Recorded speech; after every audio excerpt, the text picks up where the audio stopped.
안녕하세요. 자, 오늘은 서울시 보건직 문제, 기출문제, 지난주 2월 26일 날, 2022년 2월 26일 날 토요일에 치렀던 보건직 기출문제를 풀어보겠습니다.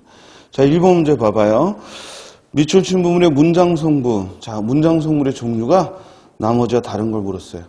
자, 선생님이 문장 성분을 표시하는 건 격조사인데, 이 격조사가 보인다면 좀 더 쉽지만, 격조사가 보이지 않을 때는 이 보조사는 없다고 치고 서술어와의 관계에서 문장 성분이 무엇인가 판단하자고 했죠. 자, 1번에 입은 비뚤어져도 말은 바로 해라. 이럴 때 뒤에 하다라는 해라라는 말의 목적어가 말이죠. 말을 해라. 그렇죠? 따라서 여기 은이라는 보조사가 있다고 그래서 우리 학생들이 이 은이 이 주어 자리에 많이 쓰이니까 이 은는을 주격조사로 오해하는데 이 은는은 보조사죠. 이 자체가 문장 성분을 말해주는 건 아니고 그렇다면 해라라는 말과 말이 갖는 관계는 말을 하라 이런 얘기죠. 그래서 이 보조사는 없다고 치고 거기에 격조사를 넣어보면 이 단어가 어떤 문장 성분을 갖는지를 쉽게 파악할 수 있습니다. 따라서 말은 바로 해라 할 때의 말은 목적어죠. 또 2번 호랑이도 제 말하면 온다. 이때 호랑이도 하고 역시 보조사 도가 쓰였기 때문에 오히려 문장 성분을 찾는 데에는 얘가 방해가 되니까 얘는 없다고 치고 뒤에 서술어가 온다라는 거죠. 그러니까 여기 들어갈 수 있는 말은 호랑이가 온다 이 말이니까 이때 호랑이는 주어로 쓰였죠. 그렇죠? 그리고 1번의 말은 목적으로 쓰였고 그럼 답은 둘 중에 하나겠네요. 자, 3번을 봤더니 아니 땡 굴뚝에 연기 날까. 자, 이때 연기하고 뒤에 격조사가 아예 조사가 없어요. 그러면 뒤에 호응하는 서술어는 날까라는 말이니까 역시 연기가 날까 하고 가를 넣었더니 말이 되잖아. 그러면 이때 연기도 주어죠. 그러면 정답은 1번 하고 일단 체크가 돼야지. 자, 4번에 꿀도 약이라면 쓰다. 즉 꿀도 이때 도라는 보조사는 역시 문장 성분을 찾는 데는 방해가 되고 이 꿀과 호응하는 말은 쓰다라는 말이죠. 그러니까 이때 격조사를 넣어보면 꿀이 쓰다라고 호응이 되니까 역시 4번의 꿀도 주어로 사용되었음을 알 수 있습니다. 이해됐죠? 그래서 이건 수업 시간에 늘 강조했듯이 우리가 문장 성분을 찾을 때 격조사가 써 있다면 문장 성분이 꽤 쉽지만 격조사가 없이 보조사가 있을 때는 오히려 문장 성분을 찾는 데 방해가 되니까 일부러 보조사는 없다고 치고 거기 격조사를 넣어서 뒤에 서술어와 어떤 관계인지 판단하면 우리가 문장 성분을 쉽게 찾을 수 있습니다. 자, 1번 문제는 문장 성분을 묻는 그래서 문장 성분을 묻는 문법 문제였습니다. 그래서 이번 시험의 특징은 국어 지식, 즉 문법과 그리고 어문 규정 이 국어 지식이요 9문제 나왔죠? 절반이 나왔습니다. 그래서 첫 번째 문제는 문장 성분을 묻는 문제였고 자 2번 문제 보죠. 자 2번에서 보기에서 밑줄 친 설명과 같은 범주에 속하는 거 돼가지고 밑줄 친 문장에 사동사를 사용한 문장 그러니까 2번 문제는 뭘 물어보는 거예요? 사동문을 물어보는 거죠. 역시 문법 문제로서 사동문을 물어보는 문제입니다. 사동문이란 건 뭐죠? 주어가 다른 사람에게 시키는 것. 주어가 즉 직접 그 행위를 하는 게 아니라 다른 사람에게 시키는 걸 우리가 사동문이다 했어요. 1번 보죠. 회사는 이것이 전화 인증을 받은 제품이라고 우긴다. 자, 서술어는 우기다고 주어는 회사야. 그러니까 회사가 우긴다. 즉 다른 사람에게 우기게 시킨 게 아니라 직접 회사가 우긴다 하는 얘기니까 이때는 주동문이죠. 또 2번 사장이 사장실을 넓히기 위해 자 목적어는 사장실인데 이 사장실을 넓힌다는 거죠. 그러니까 넓어지는 건 사장실이고 이걸 넓게 하는 것이 뭐예요? 즉 사장이니까 사장이 사장실을 넓히다 해서 사동사 넓히다가 쓰였고, 따라 정답은 2번이죠. 또 그 뒤에 직원 회의실을 좁히다, 회의실을 좁히다 라고 해서 역시 좁다에 전미사 히가 와서 사동사가 쓰였습니다. 따라 정답은 2번이죠. 반면에 3번은 즉 공장에서 폐수를 정화하지도 않고 강에 버린다라고 해서 정화하다 그리고 버리다 모두 주동문이 쓰였고, 이산화탄소가 적외선을 흡수하다 또 열이 대기에 모이다 해서 즉 열이 모인다는 피동문이죠. 열이 모인다는 피동의 표현이 쓰였고, 역시 앞에 흡수하여는 주동이 쓰였으므로 지금 2번 문법에서 설명하고 있는 건 사동문을 찾는 거니까 정답은 2번이죠. 자, 우리가 즉 사동의 반대는 주동문이고, 그리고 피동의 반대는 능동문이죠. 그래서 이 관계를 분명히 기억하고, 사동이라는 것은 주어가 상대방에게 시키는 것, 그리고 피동은 주어가 당하는 것 해서 사동과 피동의 개념을 분명히 알아둬야겠고, 우리가 문법 시간에 이는 착실하게 배우는 것이므로 역시 어렵지 않게 풀릴 수 있습니다. 자, 3번 문제는 품사 문제인데요. 마침 지난주에 시험 보기 전에 학원에서 한 친구가 질문했던 거예요. 바로 이 보다라는 말이 품사가 나머지와 다른 걸 물었어요. 자, 여기서 주의할 게 있어. 보다라는 말의 품사가 나머지와 다른 것, 이 문제는 결국 보다라는 말이 동사냐 아니면 형용사냐, 그렇죠? 그리고 완전히 다른 말로 뭐가 있냐면 보다가 부사냐, 보다 열심히 보다 부사냐 아니면 조사냐, 비교부사격 조사가 있죠. 이것들은 이 보다 동사하고는 즉 동음이어고, 문제는 이 보다라는 동사 자체가 동사의 뜻도 있고 형용사의 역할도 있기 때문에 지금 밑줄 친 말들은 모두 서술어잖아. 서술어니까 이게 동사냐 형용사냐라는 질문이죠. 자, 그런데 스님이 이런 말을 했죠. 어떤 단어가 동사로도 쓰이고 형용사로도 쓰이고 이렇게 여러 가지 용례가 있을 때에는 어떤 점에 우리가 주의를 해서 공부해야 된다. 보다 적게 사용하는 것. 그러니까 예를 들어 보다라는 단어는 우리가 딱 들으면 동사잖아. 그러면 얘가 동사로서의 용법은 굉장히 많단 말이에요. 그런데 얘가 형용사로도 쓰일 때가 있다. 그렇다면 보다가 형용사로서는 언제 쓰이는가? 이 점에 초점을 두고 학습을 해야겠다, 이런 얘기예요. 자, 그러면 이 보다가 형용사로 쓰일 때에는 주로 보조용어로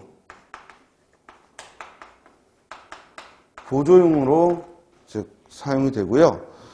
그 문장 형식이 대체로 다음과 같은 네 가지 형태를 갖어요. 첫째는 즉 앞에 뭐뭐 는 즉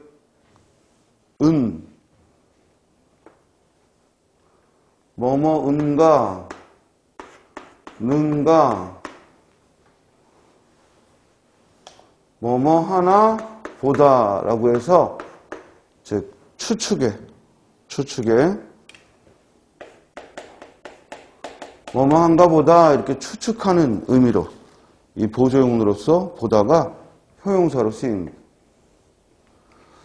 자, 또 하나는요. 앞에 문장의 형태가 동사가 와서 뭐뭐을까라는 어미가 와서 뭐뭐을까 보다 이런 형태를 취하고, 이때에는 뭐 밥을 먹을까 보다, 영화를 볼까 보다 이렇게 의도를 나타냅니다. 의도. 이럴 때 보조용어로 사용이 되고요. 자, 또 하나는 뭐뭐을까봐 라는 형태로 즉 두려움, 즉 두려움을 표현할 때, 즉 앞으로 병이 들까봐, 앞으로 먹을 게 없을까봐 이렇게 두려움을 표현할 때 역시 보조용으로 쓰입니다. 그 다음 끝으로 서술격 조사 이다에 붙어서 뭐뭐이다 보니 또는 뭐뭐이고 보니 이런 형태로서 즉 어떤 이유, 원인을 나타낼 때, 그래서 돌이 무겁다 보니 혼자 들긴 어려워, 시험이 어렵다 보니 즉 푸는데 시간이 많이 걸렸어, 이런 식으로 뭐뭐 하다 보니, 뭐뭐 하고 보니 이런 형태로 즉 이유를 말할 때 이때 보조용어로 보다가 사용이 됩니다. 자, 그러면 선택지를 보면 1번 들어보다 할 때 보다는 보조용어이지만 동사죠. 보조동사고, 또 2번에 일을 하다가 보면, 즉 어떤 일을 경험해 본다라는 의미로 역시 보조동사고요. 그리고 3번에 이런 일을 당해보지 않은 사람은 이때 보다도 어떤 일을 해보다 하는 경험을 말하는 즉 보조동사죠. 그러나 4번 식구들이 모두 집에 들어왔나 보다, 즉 뭐뭐 했나 보다, 즉 첫 번째 예로 들었던 구조죠. 그래서 추측을 하는 거예요. 이렇게 식구들이 들어왔나 보다 하고 추측하는 거죠. 이때 보다는 보조용어로 형용사로 사용이 됐습니다. 그래서 우리가 사전에서 동사로서의 역할보다는 형용사로서 어떤 경우에 보다가 우리 예상과 달리 형용사인가, 이 점에 초점을 두고 학습을 하는 것이 보다 효과적이겠다. 그래서 3번 문제도 역시 문법 문제로서 품사의 구별을 묻는 것이었고, 동사 보다와 형용사 보다의 구별이었습니다. 자, 4번은 이제 올바른 문장 찾는 거죠. 가장 자연스러운 문장은 1번. 지금부터 회장님의 말씀이 계시겠습니다. 말씀이 계시다 뭐예요? 간접 높임의 오류죠. 간접 높임의 오류. 그래서 4번 문제는 이 어법에 맞는 문장을 고르는 문제로서 1번은 간접 높임의 오류를 범하고 있습니다. 우리가 계시다 또는 편찮으시다, 이 경우는 직접 높임만 사용하는 것이고,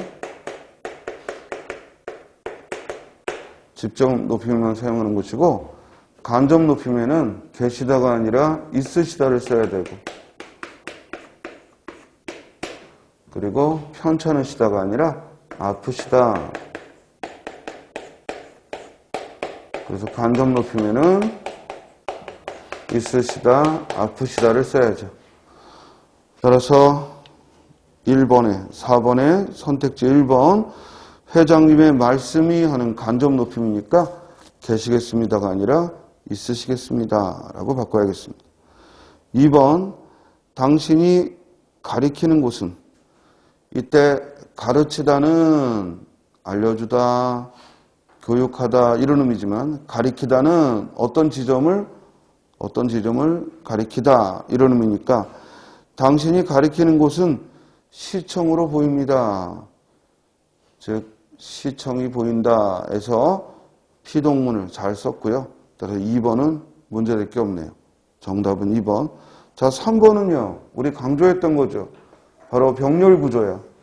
푸른 물과 푸른 산과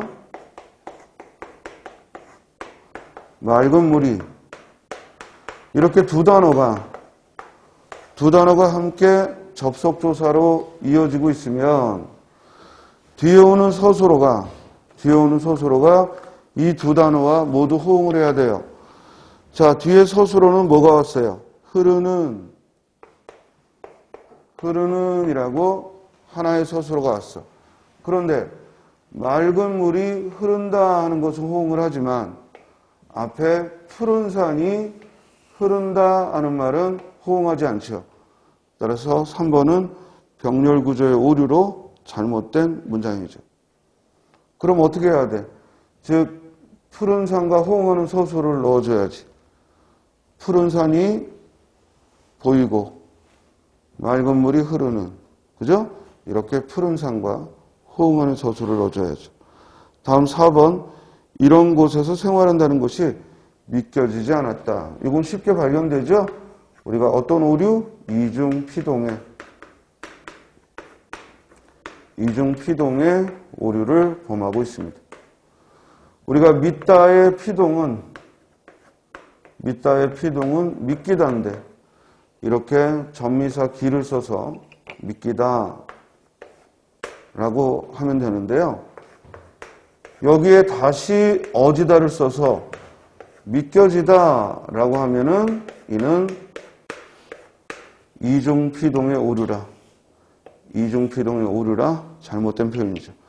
즉 전미사를 넣어 만들든 아니면 어지다라는 보조용어를 쓰든 한 번만 써야 되는데, 그러니까 믿기지 않는다라고 하거나 또는 믿어지지 않는다. 그래서 어지다를 쓰거나 즉 전미사 기를 쓰거나 둘 중에 한 번만 써야지 이걸 함께 쓰면 이중피동의 오류를 범하는 거죠. 이해됐죠? 자, 4번의 정답은 따라서 2번이었고요. 자, 5번은 띄어쓰기 문제입니다. 자, 지금 1번부터 5번까지 전부 국어 지식 문제죠. 5번은 띄어쓰기 문제입니다. 자, 띄어쓰기는 한 단어면 붙여쓰고 두 단어면 띄어쓰고 단 성과 이름은 붙여쓰고 그리고 본용어과 보조용어는 띄어쓰는 걸 원칙으로 하되 붙여쓰는 걸 허용한다. 그리고 숫자는 한 단어지만 만 단위에서 띄어쓴다. 그리고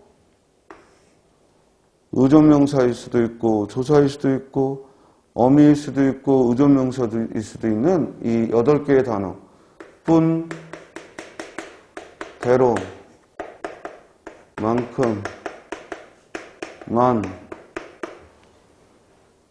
바, 대, 시, 듣.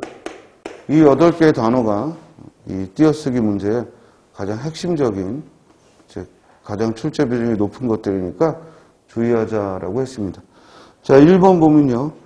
이 일도 이제는 할만하다. 여기서 포인트는 할만하다. 자, 이때 많이 앞에 할하고 관용어가 왔으니까 의존명사로 쓰였지만 뒤에 하다가 곧바로 오면 이렇게 하다가 곧바로 오면 이는 보조용어이죠. 그러나 보조용어는 띄어쓰는 게 원칙이다. 맞고 2번 나는 하고 싶은 대로 할 테야. 자, 대로가 나왔고요. 앞에 하고 싶은 이 싶은은 전형적인 보조용어이죠. 이때 반드시 띄어야 되고 이렇게 앞에서 관용어가 꾸미고 있으니까 뒤에 대로는 의존명사이므로 띄었어야죠. 따라서 2번도 맞습니다. 물론 할 테야 할 때도 뭐뭐 할 테야 할 때도 이때 태는 의존명사이므로 터이야 라는 말의 준말이고 따라 이때의 태는 의존명사이므로 앞에 관용어와 띄어 쓰는 거죠. 다음에 3번에 다음부터는 일이 잘 될 듯 싶었다. 자, 여기 듯이 등장하잖아요. 그러면 일이 잘 되다라는 말에 관용어가 맞고 그러면 듯은 의존명사를 띄었는데 띄었는데 뒤에 곧바로 씹다가 왔죠. 그러면 이때 드씹다라는 말은 뭐가 된다? 보조 용언이 되므로 듣과 씹다를 띄었을 수는 없죠. 이 듣 뒤에 씹다가 붙어서 보조 용언이 되는 거예요. 그리고 앞에 오는 말과는 띄어 쓰는 게 원칙이고 드씹다는 하나의 보조 용언으로 붙였어야죠. 한 단어란 얘기죠. 우리가 보조 용언 이렇게 의존명사 뒤에 하다가 붙거나 또는 의존명사 뒤에 씹다가 붙어서 보조 용언을 이룬다. 아주 기본적인 문제였습니다. 정답은 3번. 4번. 그녀는 그 사실에 대해 아는 체를 했다. 자, 아는 관여가 왔고 체는 의존명사라 띄었는데 만약에 이 뒤에 조사 르이 없고 하였다가 곧바로 붙었다면 이 경우도 아는 체를 하다, 아는 체 하다 하고 체하다가 보조용언이 되겠죠. 체하다가 보조용언이 되어서 붙였어야겠지만 여기 조사가 체와 하다 사이에 끼어들면 이때 체는 그대로 의존명사이므로 띄어 쓴 게 맞죠. 이해됐어요? 그러나 체 뒤에 조사가 오지 않고 곧바로 하다가 오면 체하다라는 보조용언이 되죠. 그래서 5번 띄어쓰기 문제는 3번이 정답이었습니다. 자, 6번도 문법 문제입니다. 6번도 문법 문제로서 올해는 이 총 시험이요. 이번 2022년 서울시 1차 이 지방직 시험 문제는 국어 지식이 9문제, 독해가 9문제, 절반이죠. 그리고 어휘가 2문제. 이렇게 비중이 또 작년과는 좀 다르게 작년에는 문법 비중이 좀 줄었었는데 올해는 예전과 마찬가지로 즉 반반의 독해와 반반의 비중을 갖고 지금 보다시피 이 문제 6번까지는 다 문법 문제예요. 그리고 7번이 이제 독해고 또 8번, 9번 문법 문제입니다. 그래서 여기서 얼마나 속도감 있게 문제를 풀었느냐가 또 우리가 독해 문제에 시간을 줄이는 그런 방법이 되겠지. 자, 6번 문제를 보면요. 기억을 포함하고 있는 아는 문장은 했어요. 자, 이 문제를 풀려면 아는 문장의 지식이 있어야 되고 아는 문장은 명사절, 관형절, 서술절, 부사절, 또 인용절로 안겨있는 문장을 가리키고요. 그런데 밑줄 친 기억은 관형사절이라고 했으니까 우리가 관형절로 안긴 문장을 찾는 거죠. 관형절이란 뭐 하는 거예요? 뒤에 체언을 수식하는 것, 뒤에 체언을 수식하는 문장을 관형절이라고 해요. 1번. 그러면 먼저 아래 문장에서 관형어를 찾아보면 그는 갖은 양념으로 맛을 내었다. 이때 갖은은 관형어죠. 그런데 갖은이 관형사이면서 동시에 관형어로 쓰인 거예요. 이 갖은은 관형사죠. 품사가 관형사야. 항상 체언을 꾸미는 데 사용되는 관형사이고 이 관형사 갖은이 관형절로 관형어 역할을 했죠. 관형절이 아니죠. 왜냐하면 관형절이 되려면 관형어 역할을 하는 문장이어야 된다는 거지. 우리가 관형절이란 관형어 역할을 하는 문장이고 이때 갖은은 관형사라는 한 단어가 관형으로서 사용이 된 거죠. 다음에 2번. 꽃밭에는 예쁜 꽃이 활짝 피었다. 여기서 관형어는 예쁜이고 이때 예쁜은 꽃을 수식하고 있고 그러므로 관형어로 쓰였고 또한 이는 꽃이 예쁘다 하고 주술관계가 이루어지죠. 따라서 비록 한 단어라 하더라도 이는 관형절이 관형어 역할을 한 것이므로 정답은 2번이죠. 반면에 3번 오랜 가뭄 끝에 이때 오랜도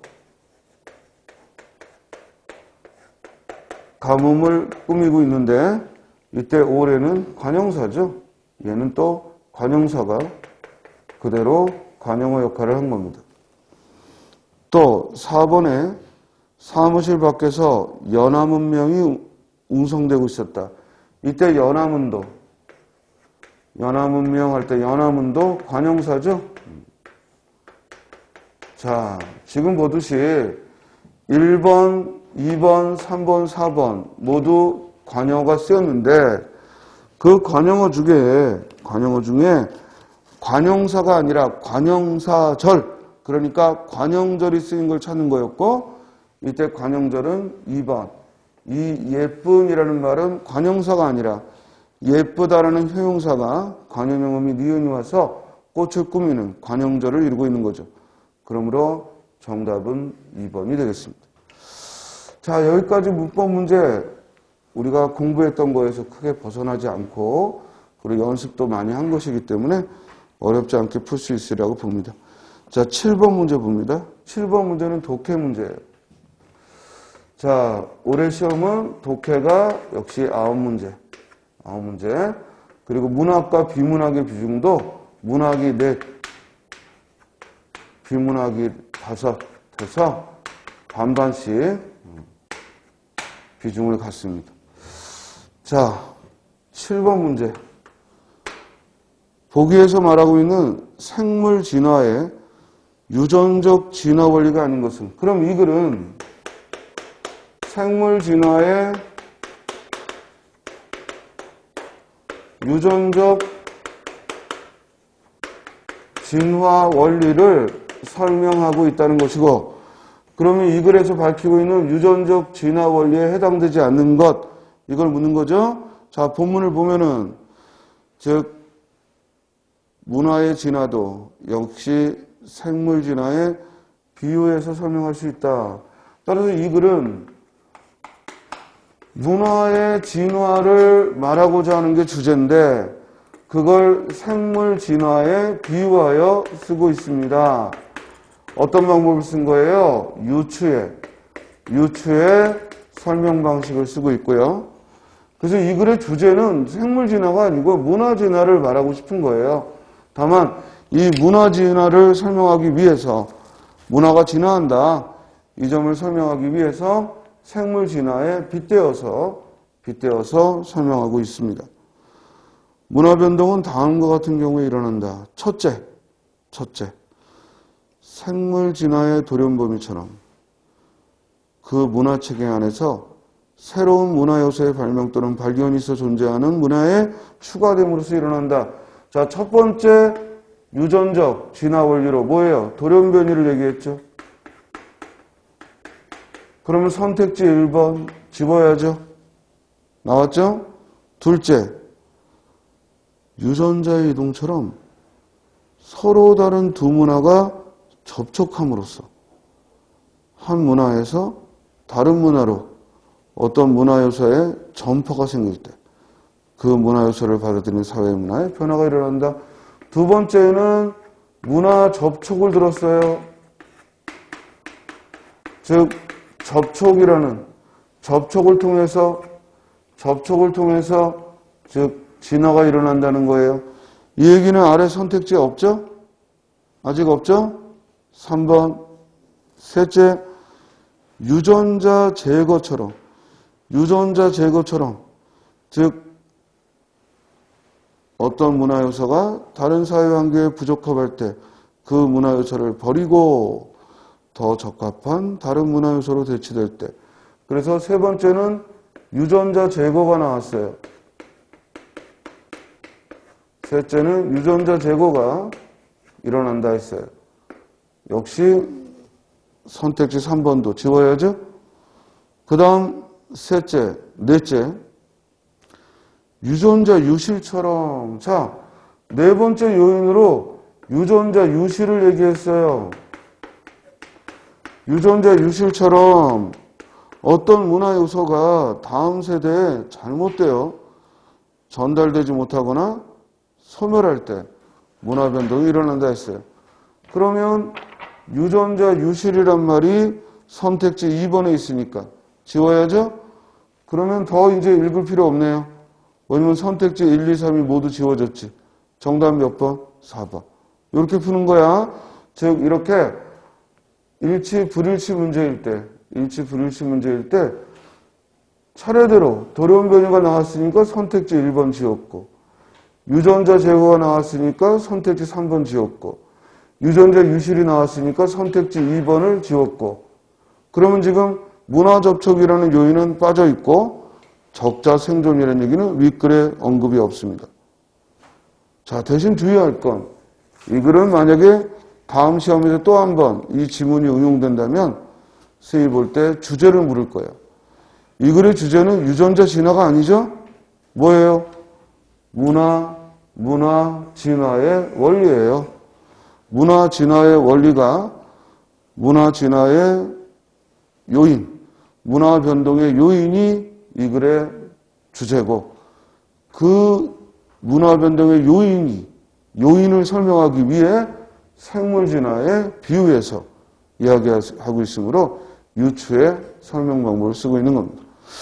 자, 7번의 정답은 4번이고요. 다음 9번은 한자 문제죠. 8번.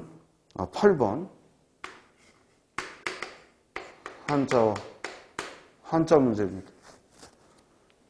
한자어를 올바른 표기를 묻는 거죠. 그래서 올해 이 어휘 문제, 한자만 2문제 나왔는데 어휘 문제는 총 2문제로서 한자를 구별하는 문제였어. 자, 선생님이 한자, 어떤 단어의 한자가 뭐냐 했을 때 평소에 공부할 때 어떻게 하라고 그랬어요?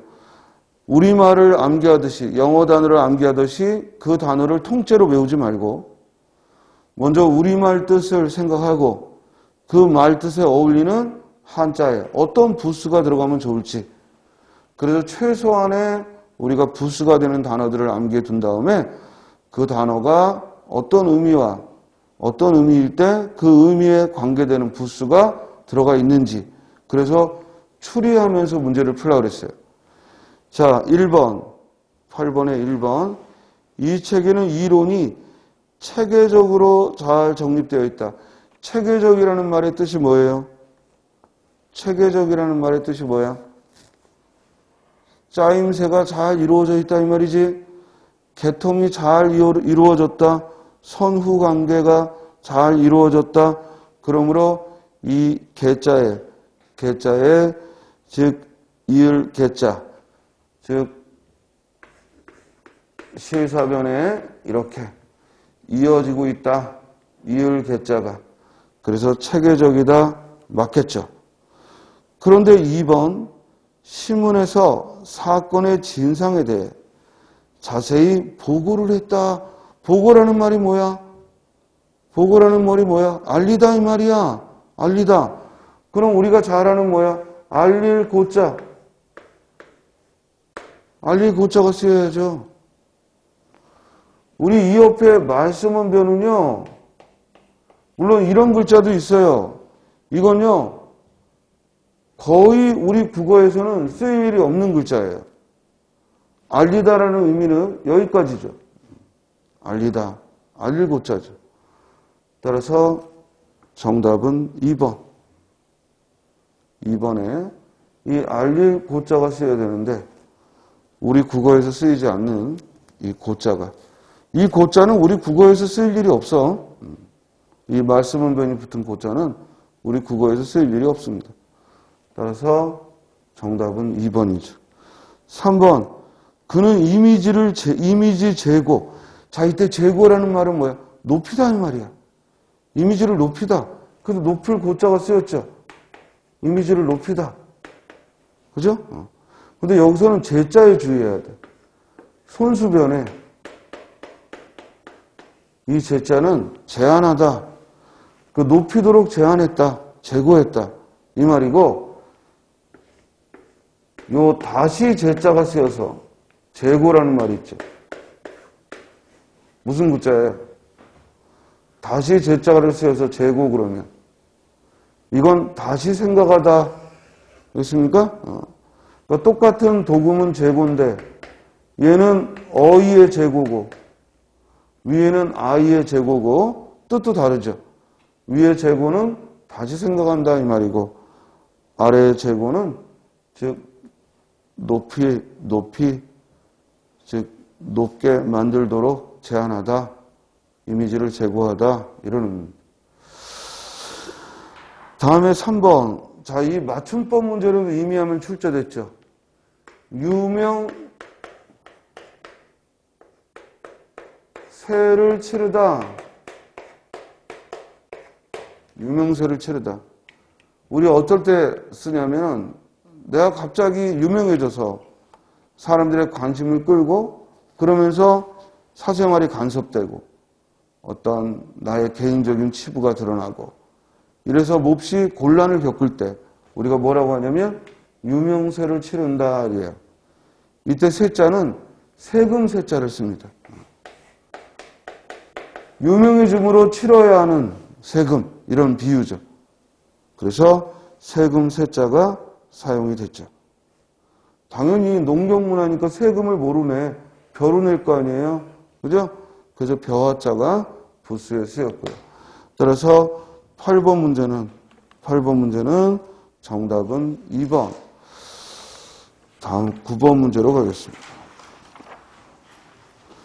9번은 이 독해 문제인데요. 역시 일치, 불일치를 묻는 독해 문제입니다. 자, 9번. 보기의 내용과 일치하는 것은 하고 일치, 불일치 문제죠. 본문을 보면요. 두 번째 단락에 새 표기법은 세계적으로 통용되는 발음에 가깝게 정해진 것으로 우리가 요오드라고 부르는 걸 아이오딘 그리고 게르마늄이라고 불렀던 걸 저마늄 등으로 바뀐다라고 했어요. 그러면 지금 이 글에서 말하고 있는 건 이 요오드나 게르마늄이라는 이 표기가 우리가 그동안 써왔던 관습적인 우리가 그동안 통용상 써왔던 관습적인 표기라면 이걸 아이오딘이나 저마늄으로 바꾸는 건 바로 세계적인 통용되는 발음을 따른 것이다. 이 얘기잖아요. 그죠? 그리고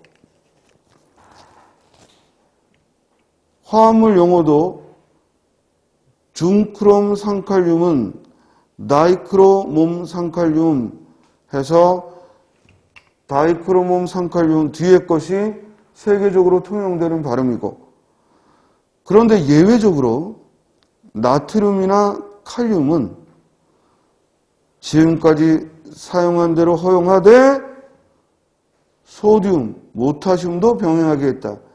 그러면 나트륨이나 칼륨은 관습적인 지금까지 사용하던 표기라면 즉 소듐이나 포타슘은 세계적으로 통용되는 발음을 말하는 거죠. 따라서 이 글과 일치하는 건 3번이죠. 즉 나트륨이 관용적인 표현이라면 소듐은 국제기준에 맞는 표기법이다. 그러나 1번 요오드가 아이오딘보다 통용되는 발음에 가깝다? 아니죠. 요오드는 관습적 표기고요. 또 저마늄은 화합물의 구성원소 이름을 드러낸 표기다. 이때 저마늄은 화합물의 용어가 아니고 화합물의 용어로서 쓰여진 건 즉 다이크로산칼륨을 예를 든 거고 4번에 비타민은 KS격에 맞지 않으면 쓰지 않는다가 아니라 비타민도 바이타민과 함께 병행 표기한다고 나와 있으니까 이렇게 신문 기사를 인용해서 일치, 불일치를 묻는 그런 유형의 문제였습니다. 자, 이제 10번으로 가죠. 10번은 독해 문제로 문학 문제죠. 그 중에서도 가장 흔하게 나오는 문제 뭐야? 표현 기법을 묻는 거예요. 시의 표현 기법. 먼저 다른 나의 뜰에 고요히 앉아있다. 다른 나의 뜰에 고요히 앉아있다. 어때요? 달이라는 무생물을 생물처럼 앉아있다라고 표현했으니까 이는 화류법. 물론 의인법이라고 해도 틀리지 않고요. 화류법이 쓰였죠. 그럼 아래에서 화류법이 쓰인 걸 찾으면 되지. 정답은 1번이죠. 풀이 울었다라고 했으니까 이는 화류법. 반면에 2번 가난하다고 해서 외로움을 모르겠는가? 뭐예요? 가난하다고 해서 외로움을 모르겠는가? 일부러 의문문을 써서 내가 질문하려는 의도는 없고 강조하려는 건데 일부러 의문문을 쓴 거니까 이런 걸 우리가 뭐라 해요? 서리법이라 하죠. 또 3번 구름은 보랏빛 색지 위에 마구칠한 한 다발 장미. 구름은 장미했으니까 뭐예요? 은유법. 구름은 장미했으므로 은유법이죠. 다음 4번 강낭콩 꽃보다도 더 푸른 그 물결 위에 양귀비 꽃보다도 더 붉은 그 마음 흘러라. 일단 하고 감탄사를 써서 영탄법을 썼고요. 또 강낭콩 꽃보다도 더 푸른 양귀비 꽃보다도 더 붉은 즉 비교법을 썼고요. 그리고 문장의 구조가 앞뒤가 동일하니까 대꾸법을 썼고요. 그리고 붉은과 푸른 색채의 대비를 했죠. 대조법이 쓰였죠. 그래서 이 4번 선택지는 수사법이 4개나 보이네. 영탄법, 그리고 비교법, 그리고 대꾸법, 대조법이 보입니다. 됐죠? 자, 이제 11번 문제로 갑니다. 자, 11번은요, 논증의 방법을 설명을 해주고, 이걸 짧은 시간 안에 우리가 이해하는가, 이걸 물었어요.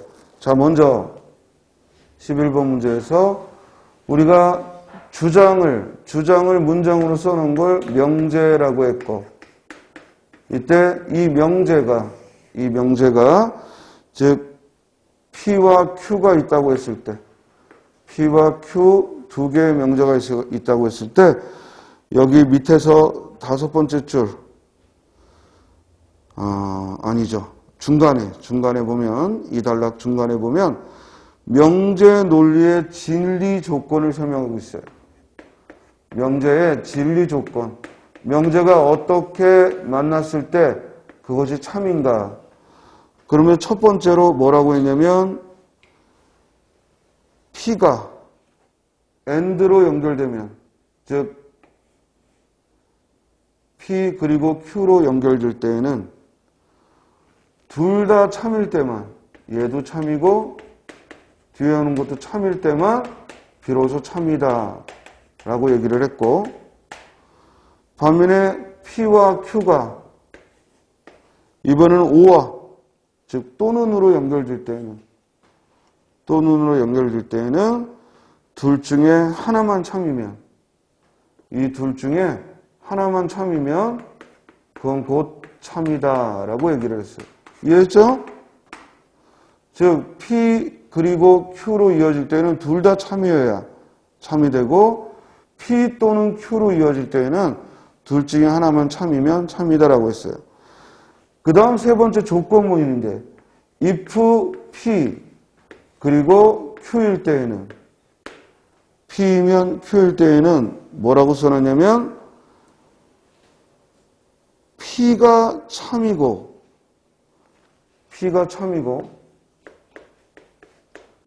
Q가 거짓일 때만 이때만 거짓이고 나머지는 모두 참이라는 거죠. 자, 이렇게 명제의 진리 조건을 세 가지로 이야기를 했어요. 그러면 이 글에 대한 이해로 옳지 않은 걸 물었죠. 자, 1번 명제 논리에서 모기는 생물이면서 무생물이다. 이는 성립하지 않는다. 맞죠? 왜? 앞뒤가 모순될 때에는 이는 거짓이므로 무생물이면서 생물일 수는 없죠. 우리가 이걸 논리학에서 뭐라고 해요? 모순된다고 해요. 모순. 이걸 모순 명제라고 해요. 예를 들어 사람은 죽지 않으면서 죽는다. 이런 명제는 성립할 수가 없단 말이에요. 모순 명제다 이러죠. 4번 명제 논리에서 파리가 새라면, 이건 세 번째 논리죠. 그렇지? 조건문이잖아. 파리가 새라면 지구는 둥글다는 거짓이다. 자, 우리 조건문일 때에는 어떤 경우에 거짓이라고 위에 써 있어요? P가 참이고 Q가 거짓일 때만 거짓이라고 했는데, 지금 이 경우는 파리가 새라면 이건 거짓이지만 지구는 둥글다는 참이니까 뭐야? 참이죠. 이해돼요? 따라서 정답은 2번이죠. 반면에 3번 개가 동물이거나 오화잖아. 오화 또는 오화. 즉 개가 동물이거나 컴퓨터가 동물이다. 이때는 둘 중에 하나만 참이면 참이라고 그랬죠? 따라서 앞에 개가 동물이다가 참이므로 이 명제는 참이죠. 이해됐어요? 그 다음 늑대는 새가 아니고 파리는 곤충이다. 이건 AND잖아. 즉 P 그리고 Q일 때 둘 다 참여해야 된다고 그랬죠? 늑대는 새가 아니다. 맞죠? 파리는 곤충이고. 그러므로 이는 둘 다 참이다. 이해됐습니까? 그러므로 이 진리 조건에 걸맞지 않은 것은 정답은 2번이 되겠습니다. 자, 10번에 12번에 역시 독해 문제로 이번에도 표현 방법을 물었어요. 역시 여러 번 출제됐던 거죠. 황진이의 시조를 들어서 동짓달 기나긴 밤 한허리를 베어내요. 자, 밤이라는 추상적인 이 개념을 허리를 베어낸다, 잘라낸다 라고 해서 구체적인 사물화했어요. 우리 이걸 공감각적 표현이라고 하죠.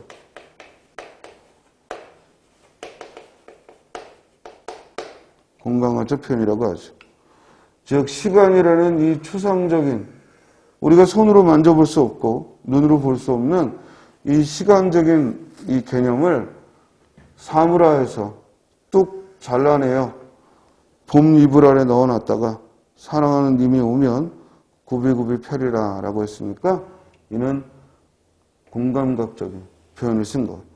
우리 학생들이 놓치기 쉬운 게 공감각 하면은 뭐 시각을 청각화했다거나 청각을 미각화했다거나 이렇게 감각의 전이만 공감각이라고 여길 수 있는데, 넓은 의미로 공감각은 우리가 감각적으로 느낄 수 없는 대상인데, 그렇지? 그걸 감각적으로 표현했다면 이 역시 공감각이죠. 그래서 시간이라는 형체도 없고 그리고 감각적으로 우리가 느끼기 어려운 이 시간이라는 사물을 뚝 반으로 잘라낸다. 즉 사물화해서 표현했으므로 이는 공감각적 표현이 쓰였다라는 거죠. 따라서 아래에서 공감각적 표현을 찾는 것이고, 1번 님은 같지만 나는 님을 보내지 아니하였습니다. 역설법이죠. 역설적 표현. 2번 무사한 세상이 이 병원이고 꼭 치료를 기다리는 무병이 곳곳에 있다. 이때 무사한 세상이 병원이고 꼭 치료를 기다리는 무병이 곳곳에 있다. 띄어쓰기도 하지 않았고, 그리고 문장의 진술도 일상적인 것에서 벗어났죠. 우리가 이런 걸 뭐라고 그래요? 낯설게 하기라고 합니다.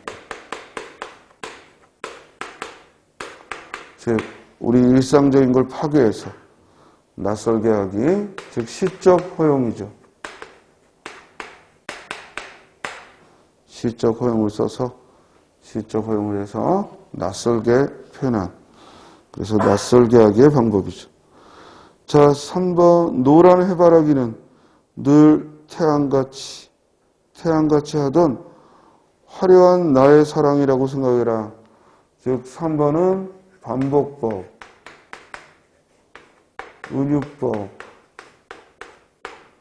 즉 반복과 은유법이 쓰여서 또 반복과 은유법이 쓰였고 또 태양같이 직유도 쓰였죠. 즉 나의 노란 해바라기를 나의 사랑으로 여겨달라 은유법이고 태양같이 반복법이고 뭐뭐같이라는 구절은 직유법이죠. 그런데 4번 내 마음속 우리님의 고운 눈썹을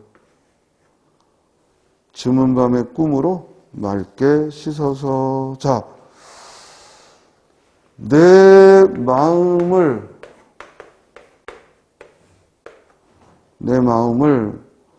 즈문 밤의 꿈으로 씻다라고 했어요.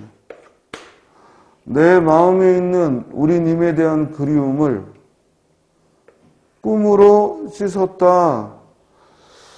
이 꿈이라는 것은 우리가 자면서 꾸는 생리적인 작용인데 이 꿈으로 내 마음이라는 이 추상적인 개념을 구체적으로 씻다라고 했어요.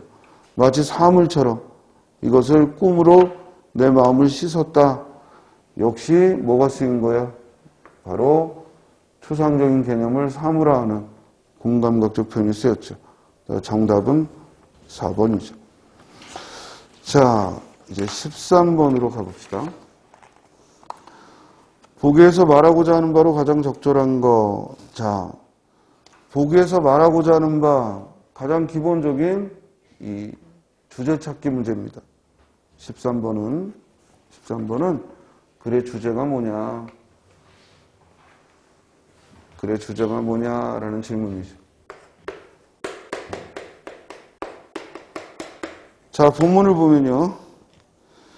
기존의 대부분의 일제시기 근대화 문제에 관한 연구는 다양한 일정 차이에도 불구하고 대단히 대립적인 두 가지 주장으로 정리될 수 있다. 자, 따라서 근대화에 대한 일제 강점기 근대화에 대한 연구가 두 가지 주장을 가지고 있다는 거야. 즉 일제가 조선을 지배하지 않았다면 조선에서는 근대적 변형이 제대로 이루어지지 않았을 것이라는 주장. 또 일제의 조선 지배는 한국 근대화를 압살했기 때문에 결국 근대는 해방 이후부터 시작될 수 없다는 주장이 그것이다. 두 주장 모두 일제의 조선 지배에도 불구하고 조선인들이 밑줄 쳐 주체적으로 대응했던 역사가 탈락되어 있다. 따라서 이 글은 근대화에 대한 두 가지 주장, 연구를 비판하는 글이죠? 비판하는 글이야. 그럼 저 비판의 논거로 뭘 얘기했느냐? 우리 조선의 주체적인 태도가 빠져있기 때문에 문제다 하고 이야기한 거죠. 그러므로 이 글에서 말하고 싶은 건 뭐겠어요? 바로 우리들의 주체적 반응, 주체적 태도에 대한 연구가 돼야겠다. 이 얘기겠고, 그 얘기가 뒤에 써있죠? 일제시기의 역사가 한국 역사의 일부가 되기 위해서는 민족 해방운동과 같은 적극적인 항일운동뿐만 아니라 지배의 억압 속에서도 치열하게 삶을 영위해가면서 자기 발전을 도모해 나간 조선인의 역사도 정당하게 평가되지 않으면 안 된다. 자, 선생님이 늘 강조했지. 우리가 시험에 나오는 독해 지문은 절대 끝까지 봐야 알 수 있는 게 아니라 앞부분에서 결정된다.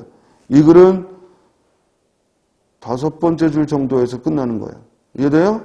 즉, 이 글은 6번째 줄 정도. 즉, 이 두 주장이 먼저 앞에 근대화에 대한 기존의 연구에 대한 두 가지 주장을 얘기했고 이것을 비판하는 게 이 글의 주제죠. 그리고 그 비판의 내용은 이 글에 그대로 쓰여 있듯이 주체적인 태도, 우리 조선인들의 주체적 태도가 빠져 있다는 점이 그동안의 근대화 연구에, 기존의 근대화 연구에 대한 문제다라는 거지. 그래서 정답은 2번이죠.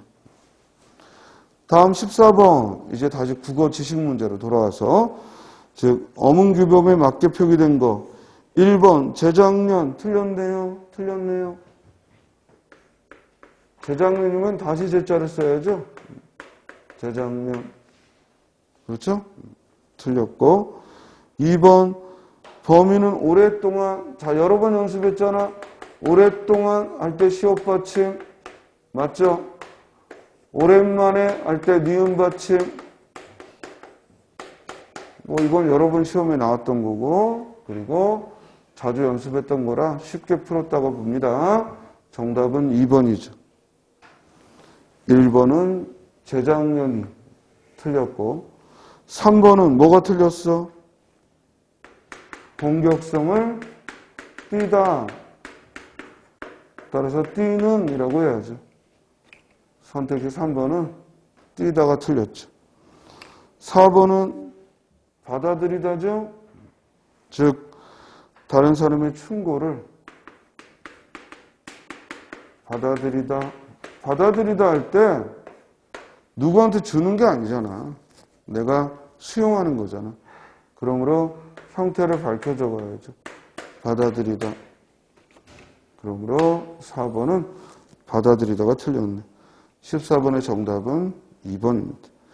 자, 15번. 오랜만에 외래어 표기가 나왔고, 오랜만에 나오다 보니까 쉬운 거 냈네요. 그죠? 1번은 플랜카드 틀렸죠? 플랜카드가 아니라 뭐야? 플래카드. 또 케이크 틀렸죠? 케이크가 아니라 케이크. 케이크가 아니라 케이크. 3번 스케줄 이건 맞게 됐나요? 줄이야 줄이야? 줄 맞게 됐고 2번 텔레비전 맞죠? 초콜릿이 틀렸네. 우리 지읒 치읒에는 이중모음 못 써요. 이중모음 못 써요. 초콜릿 오모음을 써야지. 초콜릿. 그래서 요 초가 틀렸네. 초콜릿이 틀렸고 플래시는 맞죠? 3번 커피숍 맞고요. 리더십 맞고요. 파마 맞고 정답은 3번이죠. 4번 캐비닛이 아니라요. 캐비닛이라고 써야 되고 로켓, 슈퍼마켓은 모두 맞게 됐습니다. 그래서 15번의 정답은 3번. 자, 16번은요. 보기에 밑줄 친 부분을 통해 알 수 있는 서술자의 의도를 물었어요. 자, 16번은 소설 지문을 주고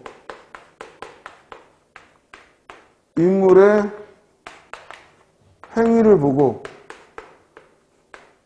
그 의도를 서술자의 의도를 그러니까 인물의 행위나 대화를 통해서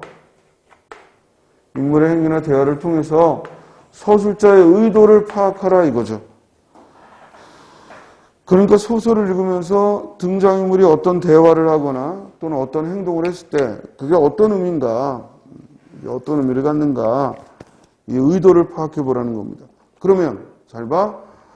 어떤 등장인물의 행동이나 또는 그 대화가 어떤 의도를 갖는지 알려면 그 대화나 행동만이 아니라 뭘 봐야 돼? 전후의 상황을 봐야지. 그렇지? 예를 들어 길에서 어떤 여성이 남성에게 저리 꺼져 라고 말을 했을 때 그 저리 꺼져 라는 이 문장만으로는 도대체 이 여성이 왜 그런 표현을 했는지 일단 그 의도를 알려면 그 남자와의 관계 그리고 앞뒤의 정황을 알아야 우리가 그 말의 진정한 의도를 알 수 있거든. 그러니까 소설을 주고 우리에게 묻는 건 바로 그런 언어 생활에, 우리의 평소의 언어 생활에 있어서 의도를 파악하는 그런 능력이 여러분들에게 있는가? 이 점을 묻고자 하는 거지. 그러면 여기 밑줄 친 부분에 젊은 사람이 어째 매가리가 없이 하고는 계산지를 구겨 쓰레기통에 던져 넣었다라고 했어요. 그러면 여기서 앞뒤의 상황이 뭐냐면 소희가 청양고추요. 그러니까 500원이라도 안 받으면 장사가 안 된다고. 장사가 안 될지 어떨지는 알 수 없지만 6,000원이면 찌개용 돼지고기를 한 그릇 살 수 있다. 곱빼기도 말고 맵게도 말고 그냥 4,500원짜리 짬뽕을 먹을까 하다 소희는 자리에서 일어섰다. 그러니까 여기서 소희라는 등장인물은 뭐야? 가난한 청년이지. 그렇지? 가난한 젊은이야. 그러니까 뭘 사기가 망설여서 그냥 가게에서 일어선 거예요. 그럼 그러든지 하다는 여자는 아니 그럴 거면 빨리빨리 결정을 줘야지. 이때 여자는 누구냐면 가게 주인이죠. 그러면서 젊은 사람이 어째 매가리가 없이 하고는 쓰레기통에 계산지를 구겨서 던져 넣었다는 얘기는 식당에 와서 먹지도 않고 가버린다고 젊은이가 돈이 없는 걸 이해하는 게 아니라 젊은 애가 매가리가 없다라고 오해하고 있어요. 그럼 이 글을 통해 서술자는 뭘 말하고 싶었느냐? 1번, 장사하기 어려운 현실을 비판하고자 하는 거야? 아니지. 여기서 그 주인의 말과 그 가게 주인의 말과 소희의 행위와 연결지어서 우리가 서술자의 의도를 파악해야 되는데 여기서 가게 주인의 입장에서의 장면을 이해할 수는 없지. 2번, 쉽게 결정을 내리지 못하는 사람들로 인해 식당 종업원이 겪는 고충 역시 관계없고 3번, 짬뽕 한 그릇을 사려는 것도 망설여하는 청년 세대의 가난을 간접적으로 드러내야 했다. 정답이죠. 즉 여기서 매가리가 없다고 이 가게 주인이 말하고 있는데 실상 소희가 자리에서 일어났던 이유는 이것을 먹을까 저것을 먹을까, 즉 돈이 없어서 그 자기가 가지고 있는 그 돈에 맞춰서 생각하다 보니까 결국 망설이다 일어선 거죠. 그러므로 당시의 청년 세대의 가난을, 즉 그렇다고 직접적으로 얘기한 건 아니고 이 장면을 통해서 간접적으로 드러낸 거지. 자, 4번은 왜 안 되냐면 이 장면에서 무엇보다도 소희가 왜 여기서 결정을 내리지 못하고 일어섰는지, 이건 의사표현이 서툴러서가 아니잖아. 소극적이어서가 아니잖아. 뭐 때문이야? 돈이 부족해서잖아.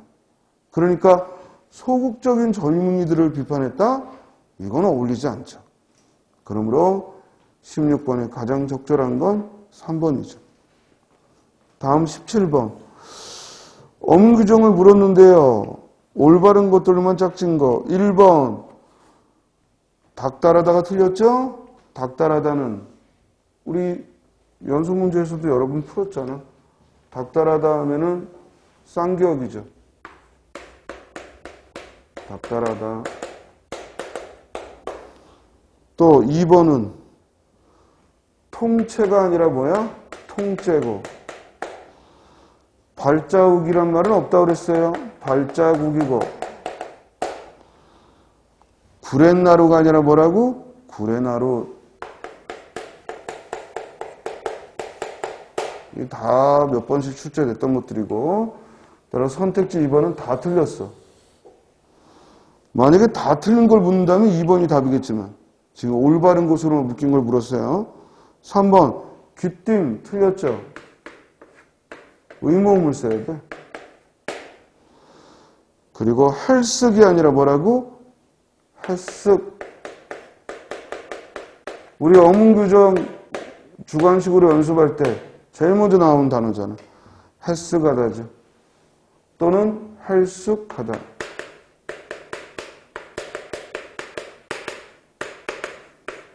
해숙하다, 해숙하다. 다음에 널찍하다는 맞고요. 4번에 대물림, 구시렁거리다, 늦지막하다 모두 맞습니다. 정답은 4번이죠. 이 대물림을요, 대를 이어 물려준다 이런 의미이기 때문에 대물림을 하고 잘못 쓰면 안 되겠습니다. 대물림이 아니고 대물림이 맞죠? 대물림이 아니라 대물림이 맞습니다. 17번의 정답은 4번. 자, 18번. 자, 어휘 문제로서 한자성어를 물었는데 역시 한자어를 물었어요. 그러면 우리가 이 한자성어의 뜻과 한자어를 짝을 지어봐야지. 1번 견마지로, 견토지제. 견마지로가 뭐야? 개와 말의 정성을 들인다라고 해서 충성을 다하는 거지. 그러므로 이때의 견자는 개견자죠. 개견자. 또 견토지쟁, 개와 토끼의 싸움이야. 무슨 뜻이야? 제3자가 이익을 얻는다. 견토지쟁 하면은 당사자가 아닌 제3자가 이익을 얻는다. 둘 다 개견자가 쓰이죠. 정답은 1번. 2번 견문발검 무슨 뜻이야? 모기를 보고 칼을 뽑는다. 과도한 행동이고 이때의 견자는 볼견자를 써야죠. 모기 보고 칼 뽑기. 그런데 견마지성은 아까 견마지로와 똑같은 말이야. 충성을 다한다는 의미이고 이때는 개견자를 써야죠. 3번 경강부에 궤변이죠. 즉 억지로 끌어다가 자기 이익에 맞추는 거 궤변을 말하고요. 이때는 끌견자죠. 끌견자는 소우자가 들어가요. 이렇게 소우자가. 소를 잡아서 끄는 거야. 그래서 등장한 말이 끌견자지. 따라서 3번의 경강부의 견자는 끌견자인데 견물생심은 물건을 보면 욕심이 생긴다 이 말이니까 역시 볼견자지. 또 4번 견원지간 개와 원숭이 사이 역시 개견자가 쓰였고 결리 사이는 이익을 보지만 이익을 보고 의로움을 먼저 생각한다. 볼견자니까 이때 견자의 쓰임이 모두 같은 것은 1번밖에 없죠.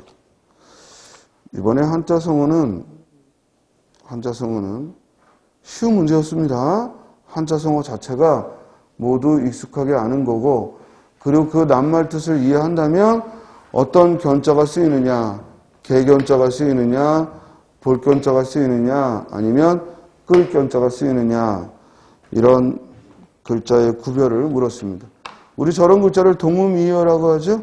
동음이어인 이 견자의 쓰임이 다른 걸 물었습니다. 자, 이제 19번은요. 독해 문제인데요. 사실은 고전 산문이에요. 즉 가나다 모두 고전 산문이 들어있고 그 중에서도 아니지. 가가 고전 산문이고 또 나도 고전 산문인데 다는 현대문이야. 그러니까 독해인데 이거에 대한 이해를 물었어요. 여기서 가는 뭘 얘기하고 있느냐. 백호 임제가 말에 올라타면 한쪽은 집신을 신고 한쪽을 가죽신을 신으면 보는 사람에 따라 집신을 신었다고 할 수도 있고 가죽신을 신었다고 할 수도 있고 그럼 이건 뭘 의미하느냐? 임제가 신을 잘못 신었다 이 얘기가 아니라 사람이 어떤 처지에서 바라보느냐에 따라 사물이 달라 보인다. 이걸 얘기하는 거고 나달락도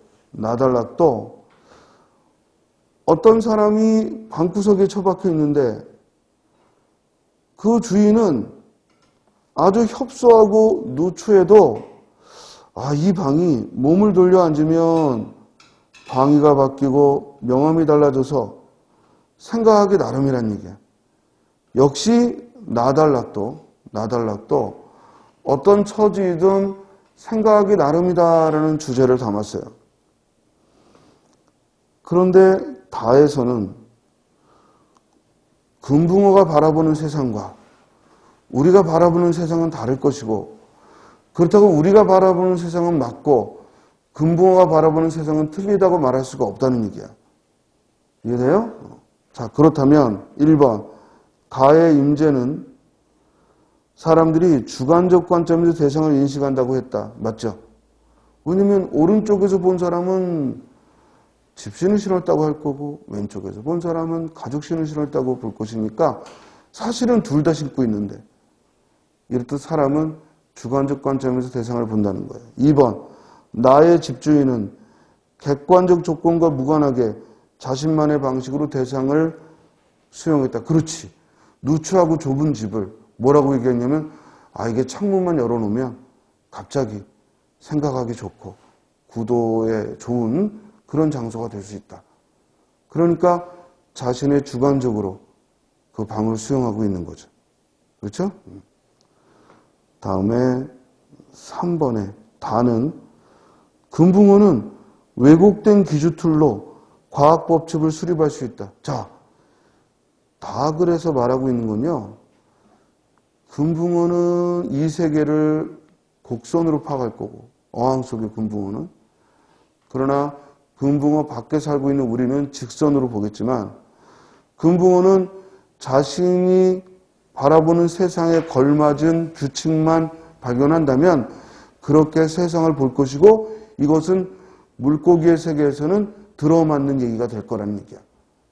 그러니까 우리의 세상이 보는 그 과학적 법칙과 물고기가 바라보는 과학적 법칙은 다르고 그렇다고 물고기의 과학적 법칙은 틀렸고 우리의 과학적 법칙은 옳다 이게 아니라 어항 속에서만 바라보는 세계라면 그 어항 속에서 바라보는 그 조건 안에서라면 똑같은 결과를 얻을 것이므로 그와 같은 왜곡된 과학틀 역시 왜곡된 기준틀 역시 과학 법칙을 정식화할 수 있다라고 했죠. 따라서 3번 맞는 얘기죠. 그렇다면 4번은 가나다 모두 주관적 인식의 모순을 분명하게 밝혔다. 주관적 인식의 모순을 밝히고 있는 건 가만 해당이 되고요. 나와 다는 모두 상대적이라는 것과 그리고 그 상대적인 관계 속에서 어느 하나가 옳다고 여길 수 없다라는 얘기를 하고 있으므로 즉 정답은 4번이죠. 이거를 잘못 이해하고 있는 건 4번 선택지가 되겠습니다. 선생님이 볼 때 이번 수능 문제 중에서 아마 시험장 안에서 해결하기 가장 힘들었던 게 19번이 아닌가 싶어요. 왜냐면 어느 정도 길이도 있기 때문에 여러분들이 시간적으로 풀기도 좀 겁을 먹었을 거고 또 하나는 이게 상당히 비유적으로 표현하는 것들이 많기 때문에 이해가 조금 힘들지 않았을까. 그래서 선생님이 볼 때는 수능 문제 중에 그래도 공부를 열심히 했는데도 조금 어렵게 풀었을 문제는 19번 딱 하나가 보입니다. 나머지 문제들은 어려운 게 아니라 내가 공부 안 해서 틀리는 거고 공부만 착실하게 했다면 어렵지 않게 풀 수 있는 건데 19번은 그래도 좀 난이도가 있어 보입니다. 자, 20번은요. 보기시에 대한 이해를 물었는데 이게 김지아의 무화과라는 시예요. 김지아 시인의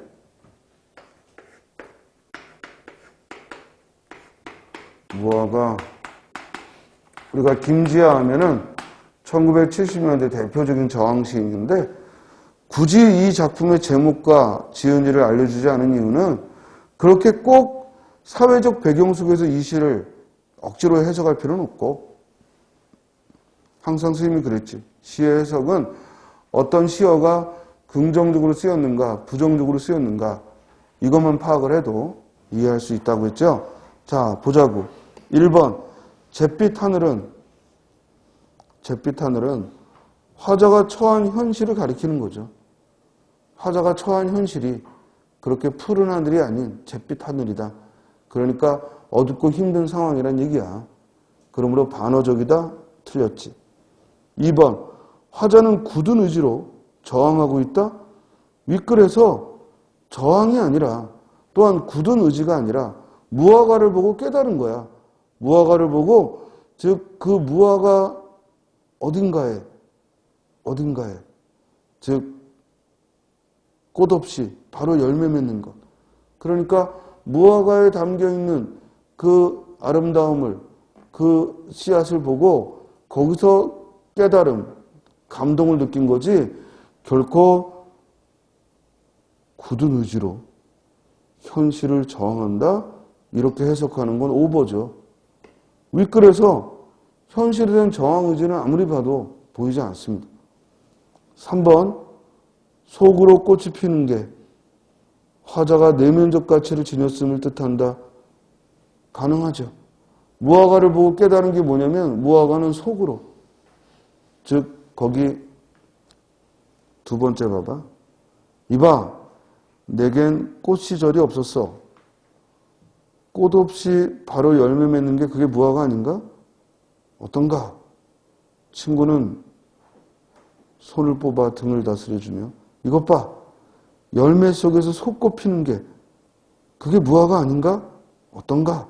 그러니까 무화과, 나는 꽃 시절이 없었다는 얘기는 좋았던 시절이 없었다는 얘기야.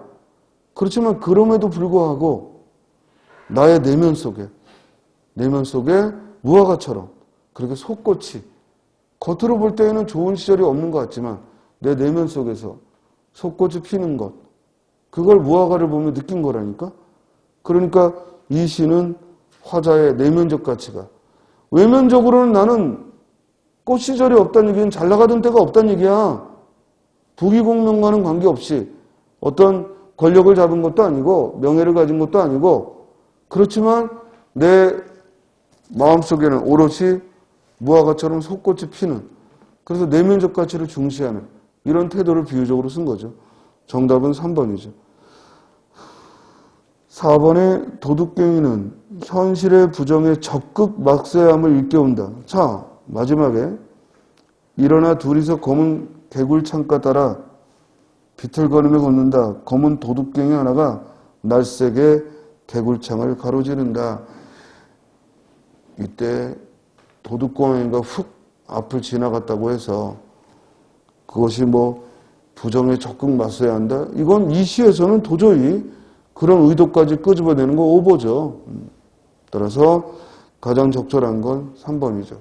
자, 우리가 주의할 건 시를 읽으면서 딱 두 가지만 구별해. 하나는 시적 화자가 처해 있는 환경이 긍정적인지 부정적인지. 두 번째는 그 세계에 대해 화자는 적극적인지 소극적인지. 딱 이것만 보라고. 여기 있어요? 그러면 거의 표현만 다양하게 나올 뿐이지 옳다 그르다 판단이 쉽게 될 거야. 자, 그럼 이 시에서 화자가 처한 상황은, 그 세계는 긍정적이야 부정적이야? 부정적이죠. 왜? 돌담 기대 친구 손 붙들고 토했다고 했잖아. 토한 뒤 눈물을 닦고 코를 풀거나 우러는 잿빛 하늘. 하늘은 또 잿빛이야. 이해돼요? 그리고 그 잿빛 하늘마저 무화과 한 그루가 그마저 가렸다라고 했으니까 화자가 처한 상황은 부정적이야. 부정적인 세계야. 자, 그럼 거기에 대해 선택지 2번, 4번은 모두 적극적으로 저항한다는 얘기를 썼잖아. 이해돼요? 그런데 이 시에서 과연 화자의 적극적인 모습이 2, 3년에 보이는가 이거지. 자, 2연을 봤더니 내겐 꽃 시절이 없어서 꽃 없이 바로 열매 맺는 게 그게 무화과 아닌가? 어떤가? 친구는 손 뽑아 등 다스려주며 이것 봐, 벌레 속에서 속꽃 피는 게 그거 무화과 아닌가? 어떤가? 친구가 나에게 일깨워주는 거야. 이해돼요? 나는 뭐야? 내겐 꽃 시절이 없었어 하고 자탄하고 있지. 왜습니까? 따라서 이 화자가 적극적이라고 볼 수는 없잖아. 화자는 소극적이야. 그런데 친구가 일깨워준 거야. 야, 그러지 않고 무화과를 봐. 열매 없이도 속꽃이 피는 게 그게 무화과 아니냐. 이러면서 친구가 등을 토닥이며 위로해 주는 거기 때문에 여기 시적 화자가 적극적이라고 볼 수는 없습니다. 그리고 화자에게 저 무화과를 보라고 일러주는 건 친구죠. 이해됩니까? 일어나 둘이서 검은 개굴 찰까. 자, 거리에 흐르는 조그만 개굴창, 이 물도 검어요. 더러워. 이해돼? 거길 또 화자들은 비틀거리며 걸어. 지금 이 세계는 모두 부정적으로 묘사되고 있고, 그리고 거기에 대해 화자는 역시 소극적으로 비틀거리고 토하고, 그리고 나는 꼬치절이 없었어 이런 자탄하고. 그러므로 이 시에서는 아무리 봐도 적극성을 찾을 수가 없습니다. 이해됩니까? 따라서 이 시는 암울한 시대 속에서 결국 내가 추구하고 가져야 될 것은 내면적 가치다라는 그런 뒤늦은 깨달음을 쓰고 있고, 절대 적극적 저항 의지는 찾아볼 수가 없죠. 마지막에 도둑고양이가, 길고양이가 쓱 지나가는 이 장면을 표현한 것은 그냥 시에 여운을 주기 위해서지, 이 길고양이가 무슨 깨달음의 존재이거나 깨달음을 일깨우거나 역시 거리가 멀죠. 자, 따라서 20번에 가장 적절한 건 3번이죠. 자, 전체적으로 이번 시험은요, 가장 전형적인 그런 출제 유형을 보이고 있습니다. 그래서 국어 지식 9문제, 독해 9문제, 그리고 어휘력, 한자어를 묻는 어휘력이 2문제. 그래서 우리가 마지막까지도 특히 국어 지식과 어휘력은 손을 놓지 말고 자꾸 연습해서 익숙해지도록 하시고요.